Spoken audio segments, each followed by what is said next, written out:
Բարև ձեզ սիրելի հայրենակիցներ, երեկ մենք ներկայացրեցինք մեր անվտանգային ծրագիրը։ Անվտանգային ծրագրի ներկայացնելուց հետո շատերն են խոսում, թե ինչու ենք մենք ներգրավել օտարերկրյա պրոֆեսիոնալների, հույն մասնագետի եւ հիմնականում Իսրայելի հակաօդային պաշտպանության նախկին հրամանատար բրիգադային գեներալ Զվիկա Հայմովիչին։ Պատասխանեմ։ Ամենակարևոր պրինցիպը, որը մենք ուզում ենք վերցնենք, դա զինվորի անվտանգությունն է։ Մեր զինվորի անվտանգության հասնելու համար մենք կաշխատենք աշխարհի բոլոր լավագույն մասնագետների հետ։ Գեներալը աշխարհի 5 լավագույն հակաօդային պաշտպանության մասնագետներից է։ Մենք մեծ ջանքեր ենք ներդրել, որպեսզի ներգրավենք նրան եւ նրա թիմը Հայաստանի օդային պաշտպանության համակարգի վերաստեղծման գործում։ Ինչու՞։ Որտեւ 20 թվականին մենք հիշում ենք, որ ամենամեծ կորուստները մենք ունեցանք օդային պաշտպանության անկատարության պատճառով։ Այսինքն մեզ այս պահին հարց բարձրացնողները թե ինչու են հրավիրել։ Երբ որ քո որդին լինի սահմանին, քո որդին լինի պոստերում ու բայրակտարը իր գլխի վերևը լինի, դու կասես ինչու ես իսրայելցի բերել, որ այդ բայրակտարը գցելու, բայրակտարին խոցելու տարբերակներ առաջարկի մեր երկրին։ Թե կասես ճիշտ ես արել։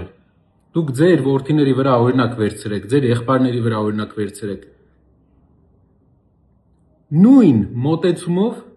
մոտեցմանը դուք գնացել եք 20 թվականին, երբ որ ամբողջ Արցախյան զորքը չէր դուրս եկել ռազմական դիրքեր, որովհետև կենտրոնից հրաման էր եկել, որպեսզի չսադրենք Ադրբեջանին։ Այսինքն մենք ու դա բերեց նրան, որ առաջ օրը մենք ունեցանք շատ մեծ զոհեր, ունեցանք շատ խոցումներ տեխնիկայի, որպեսզի հասկանանք ինչն է փիլիսոփայական տարբերությունը մեր մոտեցման եւ այս մոտեցման, մենք ասում ենք անվտանգությունը զինվորի առաջնային է։ Իրենք ասում են քաղաքական նպատակարարությունը, թիմայնությունը, թայֆայականությունն է առաջնային։ Զինվորի կյանքը առաջնայինն է, բոլորի հետ աշխատելու ենք դրա համար։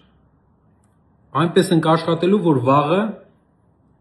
մենք իրապես ունենանք փակոտ, ոչ թե հայտարարություններով։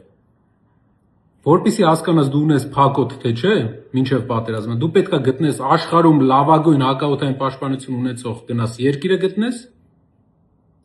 այս պահին դա Իսրայելն է, ու այդ համակարգի ստեղծողին, ով պրոֆեսիոնալ խորհրդատվություն կարող է տա իր թիմով։ Գիտեմ կան մտավախություններ այն հարաբերությունների, որը Իսրայելը ունի տարածաշրջանային երկրների հետ, բայց այդ հարաբերությունները նրանք ստեղծել են այսենց համագործակցելով։ Մենք էլ կստեղծենք այսենց համագործակցելով աշխարհի բոլոր ուժեղ ակտիվ գործոնների հետ, ոչ թե կփակվենք մեր մեջ, վերջում էլ կտեսնենք, որ բոլորը պայմանավորվեցին, բոլորը զինվեցին, մենք էլ մեր զինվորին թողեցինք առանց օդային պաշտպանության։ Մեր Աբովյան քաղաք էր հասե դրոնը, եթե չեք մոռացել։ Ասում եմ բանը, խեք պրոֆեսիոնալ աշխարհի 5 լավագույն մասնագետներից մեկին բերում։ Դուք խիչ եք արել էսի։ 8 տարվա մեջ միլիարդավոր ձեզ հարկ ենք տվել։ Ինչու չեք արել։